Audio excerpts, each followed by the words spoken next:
Oi pessoal, tudo bem com vocês? Bom, eu sou a Yasmin. Talvez vocês nunca tenham visto o meu rostinho aqui, mas é porque esse é meu primeiro vídeo. Eu decidi que eu vou começar a gravar alguns vídeos postando alguns dos meus resumos aqui, explicando um pouquinho mais. Só para situar vocês um pouquinho mais, eu sou estudante de Ciências Biológicas. Olha só, velho. Mamão. Pé de mamão. Licenciatura, eu estou indo para o 6º semestre agora e faltam mais 2 para eu terminar. Como eu ainda não posso pegar nenhum cargo como professora, que é o que eu realmente quero, eu decidi abrir este canal para a gente conseguir conversar um pouquinho sobre assuntos de biologia. Apesar de eu ainda não ser formada, esse vídeo ele foi baseado em fontes muito concretas. Eu pesquisei com outros professores de biologia também para conseguir passar esse conteúdo e a gente vai começar abrindo este canal com um conteúdo que para mim tem que ser o primeiro a ser falado, que é sobre células. Então, na verdade, esse vídeo de hoje ele é o episódio 1 de uma série sobre células que eu vou trazer aqui para o canal. Esse episódio ele é um pouco mais histórico do que biológico, então eu vou entrar um pouquinho mais na história, porque para a gente conversar um pouquinho sobre células e todas aquelas organelas citoplasmáticas, a gente precisa conversar um pouquinho sobre o descobrimento da célula e também sobre a teoria celular que veio alguns séculos depois. Então, esse vídeo ele vai ser um pouco mais histórico, mas não vai fugir do nosso foco, que é células. Então, hoje a gente vai falar sobre os microscópios e a teoria celular. Bom, você já pode pegar o seu caderno, você já pode pegar seu lápis, sua caneta, sua borracha, seu marca-texto, sua brush pen, tudo que você usa para poder deixar os seus resumos muito bonitos. Eu só tenho que avisar antes que todas as fontes, todas as referências bibliográficas, elas estão aqui na descrição em um link que eu deixei disponibilizado para vocês, uma apostila que eu fiz seguindo o roteiro desse vídeo, Eu desenvolvi aí uma apostila muito interessante, que é a apostila da parte 1. Eu vou tentar, nos próximos vídeos dessa série, desenvolver outras apostilas com outras partes. Então, parte 2, parte 3, parte 4, que ainda são aí um segredo, aí o tema delas, A gente só sabe que vai ser sobre células, porque a gente vai entrar primeiro na arquitetura fundamental da vida. Então, essa apostila está disponível aqui nesse link, tá? Eu deixei ela no meu Drive, e ela é gratuita, tá? Você não vai pagar nada por isso, mas eu peço que, se você puder, você se inscreva aqui nesse canal e também me siga nas minhas outras redes sociais que vai estar passando aqui. Lá eu não sou tão ativa, mas eu vou melhorar um pouquinho, Calma, ainda é o primeiro vídeo. Então, vamos lá. Só mais um detalhe para eu não esquecer, esse vídeo inteiro ele é um pouco mais histórico, como eu falei pra vocês. E a história, em vários momentos, ela acaba desconversando. Então tem muitas partes da história em que eu tive que escolher um lado pra continuar essa história, porque senão não teria um fim. Ficaria só as pontas soltas. Então, é claro que eu vou tentar, na maioria das vezes, pontuar quais são os lados dessa história, pra vocês conseguirem ir e pesquisar por conta própria de vocês. Mas eu tive que escolher um lado para poder fazer esse roteiro. E outra coisa é que na ciência, todo avanço tecnológico, ele nunca é fruto de uma pessoa só. Então, para essa pessoa chegar neste resultado, ela pegou o resultado de outras pessoas, que pegaram de outras pessoas, então é sempre um avanço coletivo. Então, por mais que eu fale de nomes individuais aqui, vocês têm que ter na cabeça que na ciência nada é individual, tudo é muito coletivo, todo mundo trabalha muito junto, tudo bem?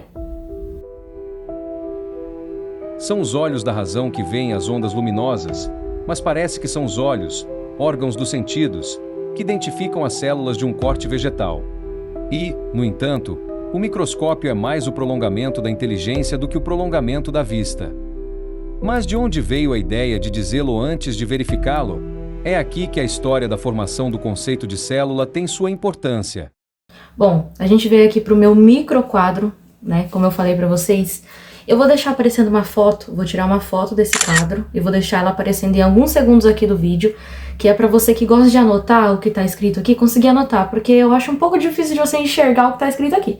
Eu só escrevi mais assim para conseguir me situar no momento histórico ali também. Essa frase que apareceu para vocês aí, ela é do George Scanglin. Ele escreveu um livro chamado Conhecimento da Vida.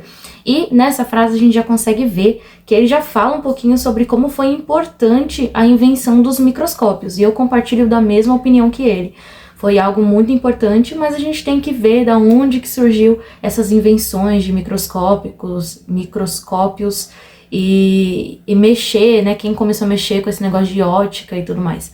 Na verdade, são fontes que a gente não sabe, a gente sabe que já foram encontrados há muito tempo atrás, de muitos tempos atrás, vidros e lentes, né? Em alguns locais aí pelo mundo. Então a gente sabe que esse uso de lente para conseguir ampliar as coisas e enxergar melhor já é um uso aí de muito tempo, tá? E aqui eu anotei para vocês, né? No século XIII existia uma pessoa chamada Roger Bacon. Ele era um inglês, né? Ele começou a idealizar um primeiro protótipo ali de microscópio, algo muito primitivo, que seria um microscópio, uma lupa, né? Que seria basicamente uma lupa. Apesar dessas lupas terem sido muito importantes, elas não foram tão propagadas e tão usadas assim, porque os livros naquela época eram livros manuais, tá? E as escritas eram muito grandes, então as pessoas elas não necessitavam tanto assim de uma lupa ou de algo que aumentasse. E outro fato também é que as lentes, elas, como eu falei para vocês, já é datada de muitos séculos atrás. E o que as pessoas falam, né, os historiadores falam, é que esse material ele era utilizado pelas pessoas que tinham um ar, né, um ar de soberbo, porque sabiam ler. Então, não tinha por que uma pessoa pobre ter uma lente ou um óculos, porque essas pessoas elas não sabiam ler. Então, por isso que quando você andava na rua e você andava com um óculos, isso era símbolo de sabedoria, porque você sabia ler. E aí esses óculos, né, mais primitivos, eles não tinham hastes, então eles eram só óculos de apoio, né, geralmente se apoiava no nariz, e era justamente isso, né, era símbolo de quem sabia ler, nada mais do que isso.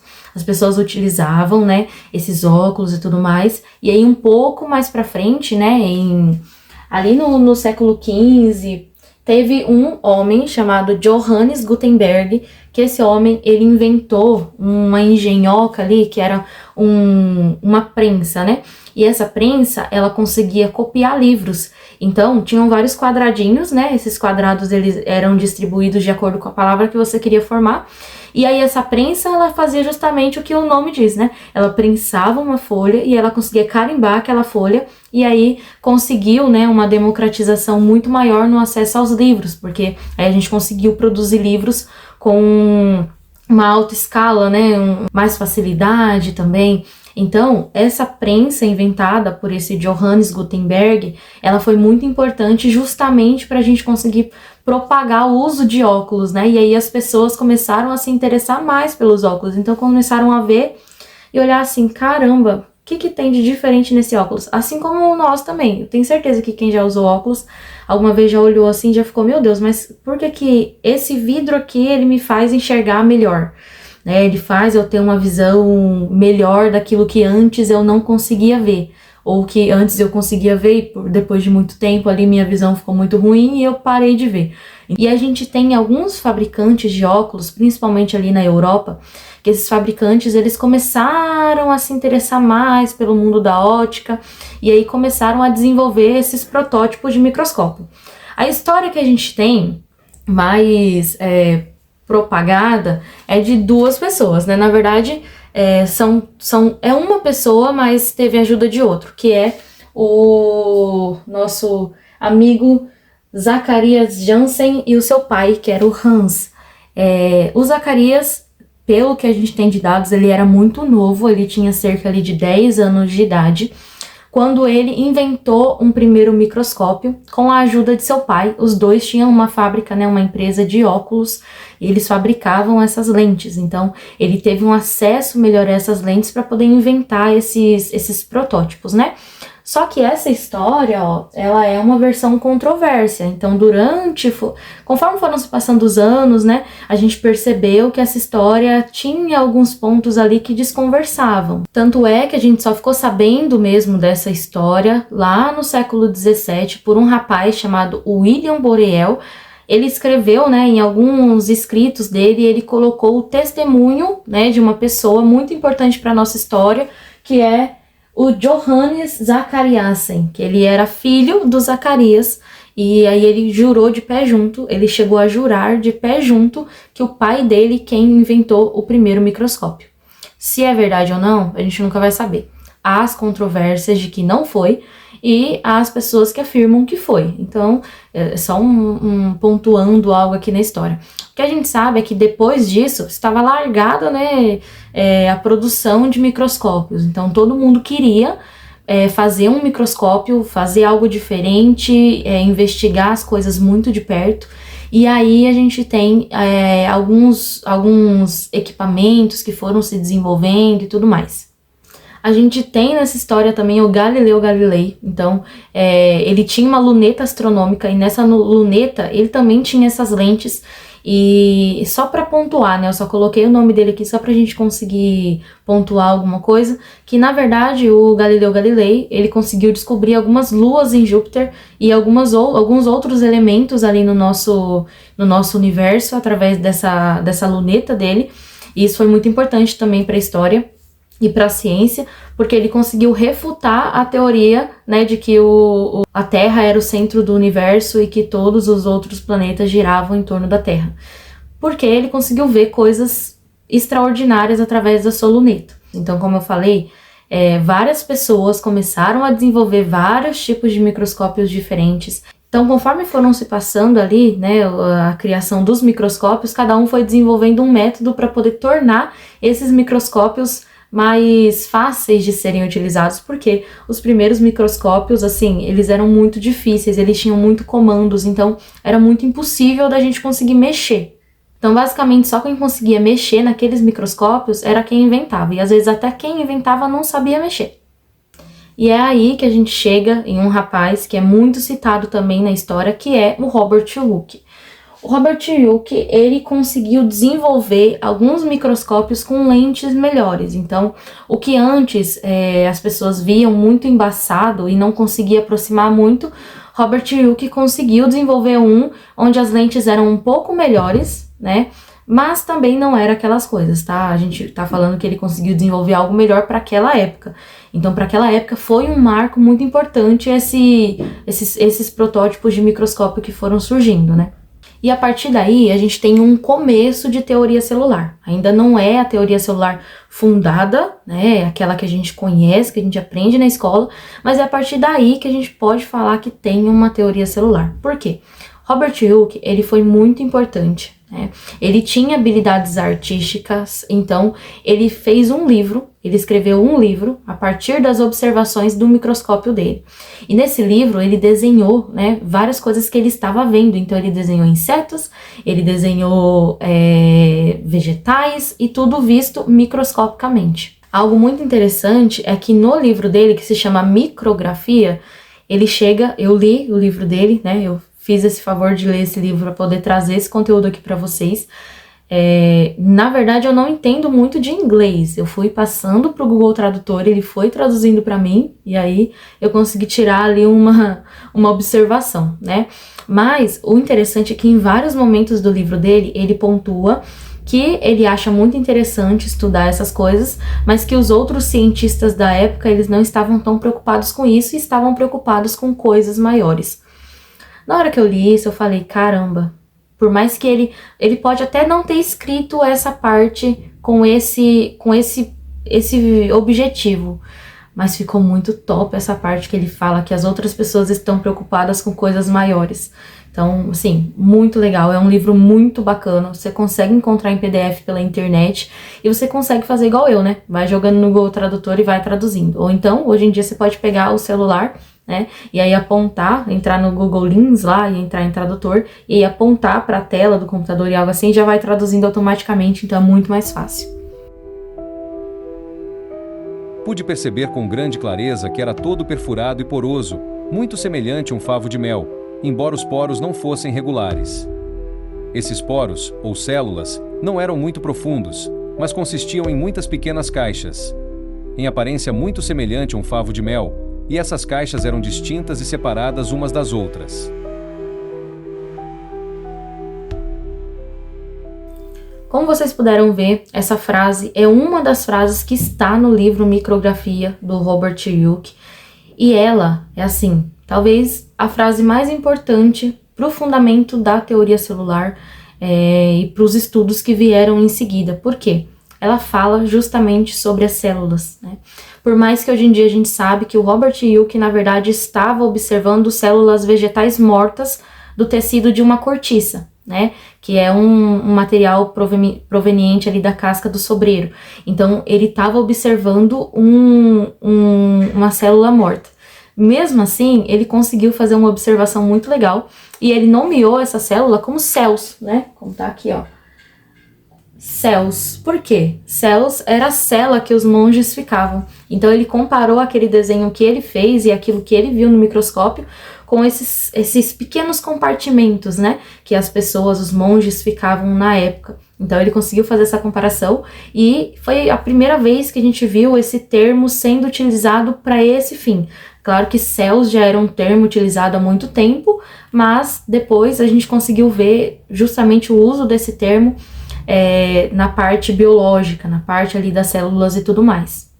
A gente pode dizer que o que ele viu foi a chamada celulose, né, que é aquela parede vegetal da célula já morta. E aí a gente tem, quase na mesma época, outros estudos de outras pessoas também que queriam muito entender esse negócio aí de células. E aí a gente tem essa pessoa aqui, ó, que é o Antony van Leeuwenhoek. Eu não sei falar esse nome, e então eu vou chamar ele só de Toninho, tá?